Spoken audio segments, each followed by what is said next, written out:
Sejumlah warga di Kota Tangerang Selatan, Banten akan mengikuti pemungutan suara lanjutan dikarenakan sejumlah TPS terendam banjir. Sementara di Cirebon, Jawa Barat, 5 TPS di 2 kecamatan mendapatkan rekomendasi Bawaslu untuk pemungutan suara ulang karena terdapat 11 orang yang tidak masuk daftar pemilih tetap.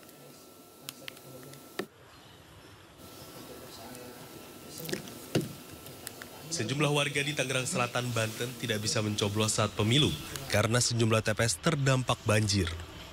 Pemungutan suara lanjutan akan dilaksanakan oleh penyelenggara pemilu di TPS yang lebih aman. Ketua Komisi Pemilihan Umum Banten menerangkan, sebelum pencoblosan pihaknya telah melakukan mitigasi terhadap sejumlah lokasi TPS yang rawan banjir. Berdasarkan hasil mitigasi tersebut, terdapat 1.003 titik lokasi TPS yang rawan terdampak banjir. Hingga kini KPU Banten masih menunggu data lengkap lokasi TPS yang terdampak bencana banjir. Pemungutan suara lanjutan akan dilakukan di 14 TPS di Kota Tangerang Selatan. Pada prinsipnya ini sudah dilakukan mitigasi secara regulasi. Ketika misalnya adanya bencana alam berupa hujan dan seterusnya, ini bisa dilakukan pemungutan. Sementara itu di Cirebon, Jawa Barat, 5 TPS di 2 kecamatan mendapatkan rekomendasi Bawaslu Kota Cirebon untuk pemungutan suara ulang. Kelima TPS di 2 kecamatan ini direkomendasikan untuk PSU karena terdapat 11 orang yang tidak masuk daftar pemilih tetap atau DPT, daftar pemilih tambahan maupun daftar pemilih khusus DPK. Selain itu, 3 dari 5 TPS tersebut terdapat 1 orang yang seharusnya hanya menerima dan mencoblos 1 surat suara pemilihan Capres-Cawapres. Namun ia menerima dan mencoblos 5 surat suara.